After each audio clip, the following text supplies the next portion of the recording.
जय राम जय सिया राम बोलो श्री राम जय सिया राम बोलो श्री राम जय सिया राम बोलो श्री राम जय सिया राम बोलो श्री राम जय सिया राम बोलो श्री राम जय सिया राम बोलो श्री राम जय सिया राम बोलो श्री राम जय सिया राम बोलो श्री राम जय सिया राम बोलो श्री राम जय सिया राम।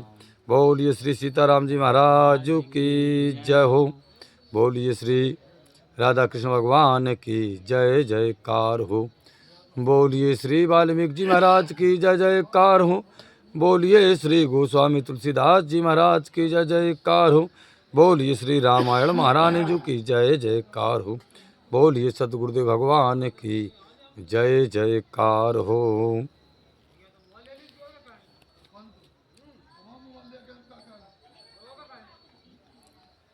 परम पूज्य वाल्मीकि जी महाराज कहते हैं कि भगवान श्री राम जी को, लक्ष्मण जी को इंद्रजीत ने नाग फांस में बांध लिया महाराज, और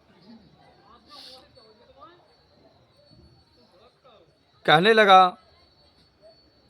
कि मैंने युद्ध में दोनों भाइयों को घोर बाण बंधन से बांध लिया है। इंद्रजीत के ऐसा कहने पर कूट युद्ध करने वाले राक्षस बहुत प्रसन्न होकर के इंद्रजीत की प्रशंसा करने लगे महाराज, और वे सब प्रसन्नता के कारण मेघ के समान घोर गर्जना करने लगे और श्री रामचंद्र जी को मरा हुआ समझकर इंद्रजीत का अभिवादन करने लगे। सब राक्षसों ने समझा कि राम जी और लक्ष्मण जी को इंद्रजीत ने मार दिया। इंद्रजीत की जय जयकार करने लगे। जब इंद्रजीत ने भूमि पर निश्चेत पड़े हुए राम लक्ष्मण को देखा तथा उसने देखा कि उनकी श्वास भी नहीं चल रही है, इंद्रजीत ने देखा कि ना तो राम की श्वास चल रही है ना लक्ष्मण जी की श्वास चल रही है, तो वह भी अत्यंत प्रसन्न हुआ, खुश हुआ इंद्रजीत, और उनको मरा हुआ समझ करके वह सब राक्षसों को प्रसन्न करता हुआ अब युद्ध भूमि से लंका के लिए लौट गया। वाल्मीकि जी महाराज कहते हैं कि श्री रामचंद्र जी और लक्ष्मण जी के अंग प्रत्यंग को तीव्र बाणों से बंधा हुआ देख करके वानर राज सुग्रीव अत्यंत भयभीत हो गए महाराज। सुग्रीव ने देखा कि भगवान राम और लक्ष्मण का शरीर तो अनेक बाणों से बंधा हुआ है। सुग्रीव डर गए महाराज, उनकी मुखश्री मलिन हो गई, तेज चला गया तथा वह निरंतर अश्रुपात करने लगे। सुग्रीव की आंखों से महाराज अश्रुओं की धारा बह रही है। सुग्रीव को इस प्रकार भयभीत और शोकित देख करके तेजस्वी विभीषण अब सुग्रीव महाराज से कहने लगे कि हे वानरेंद्र सुग्रीव, उठो, भय न करो, शोक को त्याग दो, आंसुओं को रोको। युद्ध में ऐसा हुआ ही करता है, युद्ध में विजय कभी निश्चित नहीं रहती। विभीषण ने कहा सुग्रीव से, उठो, शोक को त्याग दो। अरे युद्ध में तो ऐसा होता ही है, यह निश्चित नहीं होता कि युद्ध में हम जीत ही जाएंगे। यदि हमारा सौभाग्य होगा युद्ध में विजय, यदि हमारा सौभाग्य होगा तो दोनों महात्मा भाई अवश्य सचेष्ट होकर के उठ खड़े होंगे। विभीषण ने कहा कि उठो सुग्रीव, अगर हमारा सौभाग्य होगा तो राम और लक्ष्मण दोनों महात्मा उठ करके खड़े हो जाएंगे, क्योंकि सत्य धर्म का अनुसरण करने वाले धर्मात्मा पुरुषों को मृत्यु भय नहीं सताता है। जो सत्य के धर्म पर चलता है उन धर्मात्मा मनुष्यों को विभीषण कहते हैं कि कभी मृत्यु नहीं सताती है। यह कहकर प्रतापी विभीषण ने जल लिया और उसे मंत्र पूत करके सुग्रीव जी के नेत्रों से लगाया। विभीषण ने जल लिया, मंत्रों से पढ़ा और सुग्रीव महाराज के नेत्रों में लगाया तथा उनका मुख धो दिया। इसके पश्चात उनसे धीरता पूर्वक अब कहने लगे विभीषण महाराज कि हे कपराज, यह समय व्याकुल होने का नहीं है, यह समय व्याकुल होने का नहीं है। घबराहट सब कार्यों को बिगाड़ देती है, इसलिए हमें घबराना नहीं चाहिए। कितना से बड़ा संकट जीवन में क्यों ना आ जाए। और महाराज जीवन तो संघर्ष से भरा हुआ है, संकट आते ही जाते रहते हैं। विभीषण कहते हैं कि घबराहट सब कार्यों को बिगाड़ देती है, इसलिए इस समय मोह करना मृत्यु को निमंत्रण देना है। हाँ हे वीर, समस्त कार्यों को नष्ट करने वाली व्याकुलता को त्याग दो तथा भगवान श्री रामचंद्र जी का अनुसरण करने वाले सैनिकों का अभिहित करो। विभीषण ने कहा कि हे कपीसु सुग्रीव, जब तक दोनों वीर शिरोमणि महात्मा भाइयों को चेत ना हो तब तक आप ही इनकी रक्षा करें, यहाँ जब तक ये होश में ना आ जाएं, मूर्छित पड़े हैं। चेत हो जाने पर तो ये ही रघुवंशी वीर हमारे सारे भय को नष्ट कर देंगे। बोले इनकी मूर्छा तो हटने दो। विभीषण बोले जितने भी हमारा तुम्हारा भाई, विभीषण कहते हैं महाराज सुग्रीव, हे राम और लक्ष्मण जब मूर्छत से जगेंगे तो हमारा तुम्हारा पूरा डर वह दूर कर देंगे। भगवान श्री रामचंद्र जी के लिए विभीषण कहते हैं यह कोई संकट नहीं, वे मर नहीं सकते हैं। विभीषण कहती है संकट ऐसा नहीं है कि वो मर जाएं। हे सुग्रीव, आप अपने को संभालिए जब तक मैं अपनी सेना को पुनः तैयार करता हूं। विभीषण ने कहा कि तुम अपने आप को संभालो जब तक मैं अपनी सेना को दोबारा तैयार करता हूं। वानर सेना भी इस समय अत्यंत व्याकुल है। विभीषण ने कहा इसे भी आप सावधान हो जाना चाहिए। इस प्रकार सुग्रीव जी को समझा करके राक्षस राज विभीषण खिन्न बैठी हुई वानर सेना को सांत्वना देने लगे। मायावी इंद्रजीत सारी सेना को साथ लेकर के प्रसन्नता हुआ अपने पिता रावण के पास लंका पहुंचा। अब वाल्मीकि जी महाराज कहते हैं भैया, रावण के पास पहुंचकर उसने रावण को हाथ जोड़ करके प्रणाम किया इंद्रजीत ने अपने पिता को, और उसे श्री राम लक्ष्मण के मारे जाने का प्रिय संवाद सुनाया।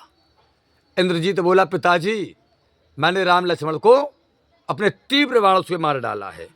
श्री रामचंद्र लक्ष्मण के मारे जाने का शुभ समाचार सुनकर के राक्षस राज रावण मारे प्रसन्नता के उछल पड़ा। महाराज भारी भय में था, दुश्मन मारा गया, खुशी के मारे उछल पड़ा और उसने अपने वीर पुत्र इंद्रजीत को आलिंगन किया, अपने छाती से लगा लिया। फिर विजय इंद्रजीत का माथा सूंघते हुए उसने उस घटना का आदोंत परात विवरण पूछने लगा। कहा माथा चूमा अपने पुत्र इंद्रजीत का रावण ने। कहा बेटा अब बताओ पूरी घटना। तब इंद्रजीत ने जो जो हुआ था तथा जिस प्रकार श्री रामचंद्र जी व लक्ष्मण जी को बाणों के बंधन से बांध करके निस्तेज और संज्ञाहीन किया था, वह सारा वृत्तांत प्रसन्नता पूर्वक आदि से लेकर के अंत तक इंद्रजीत ने रावण को सुना दिया। महाराज वाल्मीकि जी कहते हैं कि विजयी पुत्र इंद्रजीत के पराक्रम पूर्ण इस कार्य को सुनकर के रावण का हृदय आनंद से भर गया। महाराज बड़ी प्रसन्नता हुई रावण को, और श्री रामचंद्र जी से जो उसे भय उत्पन्न हो गया था रावण को, वह उसका भय दूर हो गया, डर दूर हो गया। भयभीत हो गया था कि मारे जाएंगे, समस्त लंका नष्ट हो जाएगी अब। और वह महारथी इंद्रजीत का प्रसन्नतापूर्ण वचनों से अभिवादन करने लगा। रावण श्री रामचंद्र और लक्ष्मण के मारे जाने का सारा वृत्तांत सुनकर के रावण ने इंद्रजीत को अब विदा किया तथा सीता जी की रखवाली करने वाली राक्षसियों को बुलवाया। अब उसने दूतों से कहा कि जाओ अशोक वाटिका में जो राक्षसियां जनक नंदिनी सीता की रखवाली में तैनात हैं उनको बुला करके लाओ।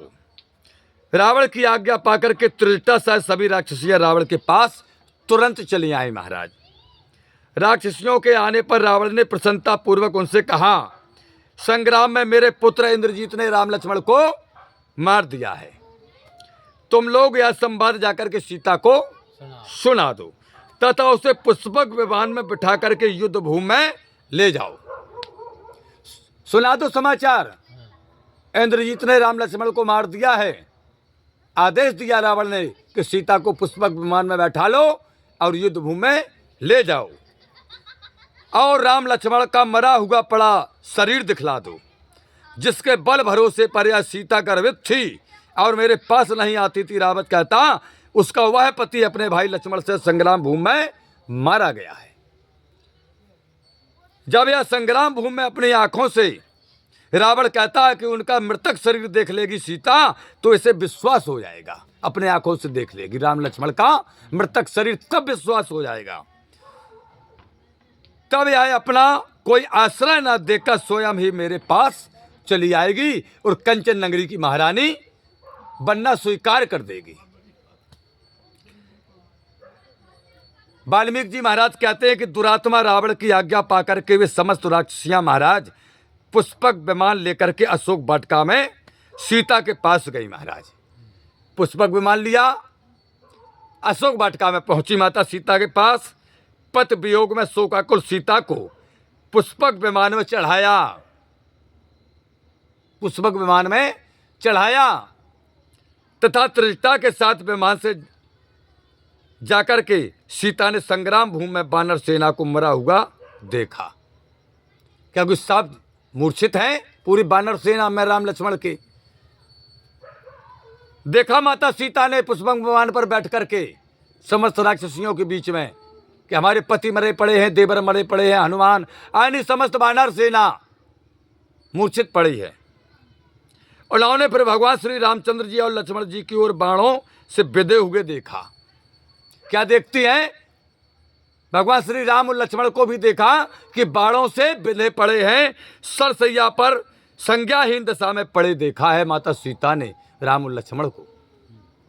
सीता जी ने देखा कि उनके कवच कटे हुए अलग पड़े हैं, धनुष बाण टूट गए हैं तथा वहां उपस्थित राक्षस लोग प्रसन्न हो रहे हैं। जो राक्षस वहां पर हैं वहां पर बड़े प्रसन्न हो रहे हैं और वानर समुदाय दीन हुआ बैठा है, पड़ा हुआ है महाराज, अत्यंत दुखी हो रहा है।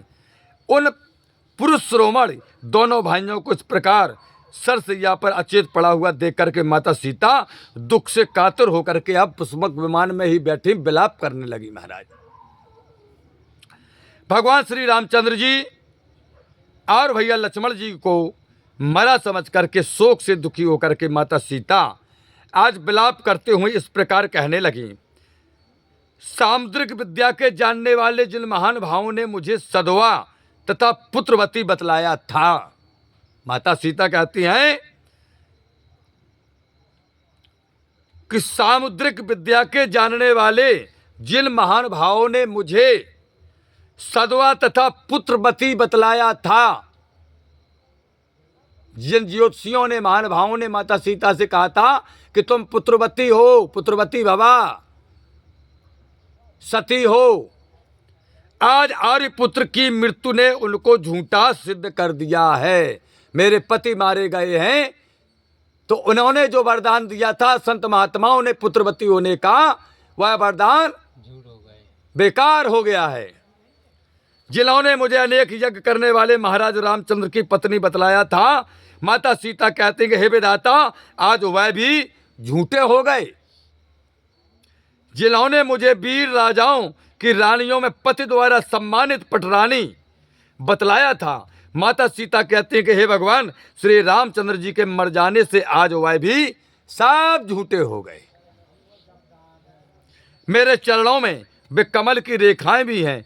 माता सीता कहती है जिनके कारण कुल बधुएं अपने राजा पतियों के साथ राजपथ पर अभिषिक्त होती हैं। माता सीता कहती हैं मेरे पदों में चरणों में वे रेखाएं पड़ी हैं, जो रेखाएं यह बताती हैं कि जिस स्त्री के पैर में यह रेखा है उसका पति राजा होगा और अपने पति राजा के साथ राज सिंहासन पर विराजमान होगी। बोले मेरे पैरों में वो भी रेखाएं पड़ी हैं, वह रेखा भी माता कहती हैं कि हे भगवान आज सब झूठी हो गई। माता सीता कहती हैं कि हे विधाता जिन कुल लक्षणों से अभागिनी स्त्रियां वैधव्य का दुख भोगती हैं, उन कुल लक्षणों में से कोई भी कुल लक्षण मैं अपने में नहीं देखती हूँ।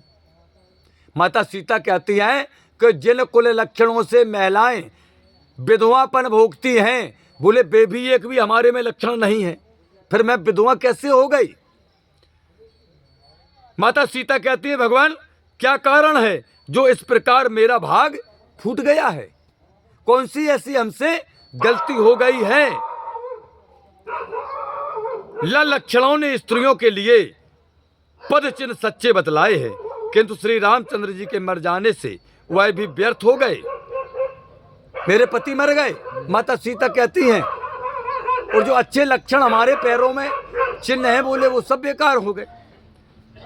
माता सीता कहती है, भगवान मेरे केस काले समान और अत्यंत सूक्ष्म हैं। अभी मेरे केस, मेरे बाल अत्यंत काले हैं और सूक्ष्म हैं। मेरी भौहें जुड़ी हुई हैं, जंघाएं रोमांचित गोल हैं। माता सीता कहती है कि मेरे दांत सटे हुए हैं, नेत्रों के समीप का भाग, दोनों हाथ पांव, टखने और जंघाएं ये सब समान और उभरे हैं। माता सीता कहती है कि नख अंगुलियों की गोलाई के समान गोल है हमारी नख की उंगलियां, तथा उतार चढ़ाव वाले और चिकने हैं। अंगुलियां भी समान हैं। मेरे शरीर की कांति मणि के समान उज्ज्वल है। मेरे स्तन मिले हुए और पुष्ट हैं। माता सीता कहती, भगवान नाभि मेरी गहरी है, उसके पार्श्व भाग ऊंचे हैं, वक्ष स्थल और दोनों पार्श्व उतार चढ़ाव वाले हैं। शरीर के रोम कोमल हैं। दोनों चरणों की अंगुलियां, पैरों की अंगुलियां, माता सीता कहती हैं, और तलवे ये 12 भूमि से भली प्रकार सट जाते हैं। इन लक्षणों के कारण ही लक्षज्ञों ने, ज्योतिषाचार्यों ने मुझे शुभ लक्षणों वाली बतलाया था। वो सब लक्षण मेले में हैं कि मैं शुभ लक्षण वाली स्त्री हूं। मेरे हाथ पैर लाल हैं और उनमें यौ की रेखाएं हैं, तथा कन्या के लक्षणों को जानने वालों ने मुझे मंद मुस्कान वाली बतलाया था। जो कन्या के लक्षण जानते हैं बोले उन्होंने मुझे मंद मुस्कान वाली बतलाया था। पति के साथ मेरा राज पर अभिषेक होगा, यह बातें दैवज्ञ ब्राह्मणों ने कही थी कि सीता का पति के साथ राजभिषेक होगा, ये विद्वानों ने कहा था। किंतु आज यह सब व्यर्थ हो गया। माता सीता कहती हैं कि हे विधाता, इन दोनों भाइयों ने जन स्थान के राक्षसों को मारकर तथा वायुपुत्र हनुमान द्वारा मेरा समाचार पाकर अक्षोभ्य समुद्र को भी पार कर लिया। किंतु इतना सब करते हुए भी जिस राक्षस सेना को हराना इनके लिए गौपद को लागने के समान था। ये कहीं नहीं लग रहे थे राक्षस, उन थोड़ी सी राक्षस सेना के द्वारा ये मारे गए हैं। माता कहती हैं कि हे विधाता, इन्होंने वारुण, अग्नि, इंद्र, वाग्यव और ब्रह्मस्त्र आदि अस्त्रों को प्रयोग क्यों नहीं किया? ऐसे ऐसे अस्त्र थे इनके पास, इन्होंने उन अस्त्रों का प्रयोग क्यों नहीं किया? माता सीता कहती है कि इंद्रजीत ने माया द्वारा छिपे रहकर ही इन्हें मारा है। संग्राम भूमि में इनके सामने आकर तो प्रबल से भी प्रबल शत्रु जीता नहीं लौट सकता था। बोले मारा जाता था, कैसे लौट गया जिंदा? मुझे श्री राम और महाबली लक्ष्मण तथा माता का भी उतना सोच नहीं जितना कि अपनी तपस्विनी सास का है, कौशल्या का। माता सीता कहती है मुझे अपने पति, मेरे अपने देवर लक्ष्मण, इनका शोक नहीं है। मुझे जितना शोक अपनी माता कौशल्या का है, वो तपस्विनी है, वो अपने पुत्रों के वियोग में कैसे जिंदा रहेंगी? माता सीता कहती हैं वे तो निरंतर यही सोचती होंगी कि 14 वर्ष व्यतीत होने पर मैं कब श्री राम और सीता को वन से लौटा हुआ अयोध्या में देखूंगी। इस प्रकार विलाप करते हुए माता सीता से त्रिजटा ने कहा कि हे सीते, विलाप न करो, तुम्हारा पति जीवित है। त्रिजटा ने विमान में ही बैठे बैठे कहा कि सीता तुम विलाप मत करो, तुम्हारा पति जीवित है। मैं तुम्हें ऐसे अनेक प्रमाण दे सकती हूं जिनसे प्रकट है कि भगवान श्री रामचंद्र अपने अनुज भ्राता लक्ष्मण सहित मरे नहीं, अपितु जीवित हैं। त्रिजटा ने कहा अनेक प्रमाण दे देंगे तुम्हें, नहीं मरे राम और लक्ष्मण, जिंदा हैं। संग्राम में स्वामी के वीरगति प्राप्त हो जाने पर योद्धाओं की मुखश्री कांतिहीन होकर उनको क्रोध और हर्ष की उत्सुकता भी नष्ट हो जाती है। त्रिजटा ने कहा यह पुष्पक, उनकी क्रोध और हर्ष की उत्सुकता भी नष्ट हो जाती है। यह पुष्पक विमान दिव्य गुणों से युक्त है। सीता, यदि भगवान श्री रामचंद्र जी जीवित ना होते तो यह वैद्यावस्था में तुम्हें कदापि धारण न करता। यह पुष्पक विमान, इसमें यह गुण है कि अगर राम अगर जीवित ना होते तो यह विमान तुम्हें स्वीकार ही नहीं करता बैठने के लिए। बोले क्योंकि तुम विधवा हो गई, अगर राम मर गए तो तुम विधवा हो गई। और ये पुष्पक विमान विधवा को स्वीकार नहीं करता है कभी। बोले प्रथम प्रमाण सुनिए, इसलिए राम जिंदा है, त्रिष्ठा कहती है। इसके अतिरिक्त सेना में प्रधान वीर के काम आ जाने पर सेना उत्साह और उपाय से रहित हो जाती है, किंतु भगवती सीते इस सेना में किसी प्रकार की घबराहट या उद्योग नहीं है। तुम्हारे राम की सेना में, जिस सेना के स्वामी राजा मर जाते हैं तो वह सेना में घबराहट होती है, लेकिन शांत बैठी है ये सेना। कारण कुछ और है, और यह इन दोनों की निर्भय होकर रक्षा कर रही है। बोले ये सेना जितनी बैठी है, बोले निर्भय होकर के बैठी है, तुम्हारे पति और देवर की रक्षा में बैठी है। बोले इसलिए देवी इन शुभ सूचक अनुमानों से तुम राम लक्ष्मण के जीवित होने का विश्वास कर करके अब तुम निश्चिंत हो जाओ बस। हाँ कि जीवित हैं, या मैं तुमसे इसलिए बस कह रही हूँ। त्रिजटा ने कहा, मैंने पहले भी तुमसे कभी झूठ नहीं कहा है सीता, कभी तुमसे झूठ नहीं बोला और ना आगे कभी झूठ बोलूंगी। तुम्हारा पवित्र चरित्र मुझे सुखदायक है। त्रिजटा ने कहा, सीता तुम्हारा जो चरित्र है ना वो बहुत पवित्र है, वह मुझे पसंद है तुम्हारा चरित्र, इसलिए तुमने मेरे हृदय में घर कर लिया है। त्रिजटा कहती है, इन दोनों महारथियों को तो युद्ध में देवताओं की सहित इंद्र और असुर, दोनों महारथी को इंद्र और असुर कोई भी नहीं जीत सकते हैं। बोले ना राम लक्ष्मण को, ना इंद्र को, ना बोले कोई राक्षस। त्रिजटा कहती है, देवी सीता कोई नहीं जीत सकता है। यही सब देख करके तो मैंने तुमसे उपरोक्त यह सब बातें कही हैं। हे मैथिली, यह कैसा आश्चर्य है, इनकी बाणों के प्रयास से चेतना तो जाती रही, परंतु इनकी शोभा पूर्वत है। बोले मूर्छित तो हो गए, लेकिन इनकी जो शोभा है वो जैसी की तैसी है। अधिकतर ऐसा देखा जाता है, त्रिजटा ने कहा कि सीता के मृत्यु के पश्चात मनुष्य का मुखमंडल बुरा प्रतीत होने लगता है। बुरा प्रतीत होता है मुख, जब प्राणवायु निकल जाती है शरीर से। आयु समाप्त हो जाने पर मुख कांति भी नष्ट हो जाती है। अत्यो जनक नंदिनी, तुम श्री राम लक्ष्मण के लिए शोक न करो और मोह को त्याग दो। तुम श्री राम लक्ष्मण के लिए मोह न करो, त्याग दो। उनके जीवित होने में कोई संदेह नहीं रहा। त्रिजटा कहती है कि हे सीते, इन लक्षणों के रहते हुए निष्प्राण नहीं हो सकते। त्रिजटा की शांतिदायिनी प्रेम भरी बातों को सुनकर के देव कन्या सदृश सीता ने कहा, देवी आपके वचन सत्य हों। त्रिजटा से कहा माता सीता ने कि हे त्रिजटा देवी, तुम्हारे वचन सत्य हों। इसके पश्चात त्रिजटा मन के समान वेग वाले विमान को लौटा करके सीता को पुनः लंकापुरी में ले आई। सीता जी त्रिजटा सहित पुष्पक विमान से उतरकर राक्षसियों सहित अशोक वाटिका में चली आई। यहाँ आकर सीता पुनः भगवान श्री रामचंद्र और लक्ष्मण का स्मरण करके चिंतित हो उठी। अशोक वाटिका में बैठ करके भगवान और लक्ष्मण की ध्यान आ गई, चिंतित हो गई। कथा का समापन। हे प्रभु आनंद दाता ज्ञान हमको दीजिए, शेर गुसारे दुर्गुणों से दूर हमको कीजिए। लीजिए हमको शरणों में, हम सदाचारी बने, ब्रह्मचारी धर्म रक्षक वीरु वृत्तधारी बने। यह कार्य जो मैंने उठाया आप ही के आसु से, ऐसे कृपा हो नाथ की जो पूर्ण हो वे दासु की।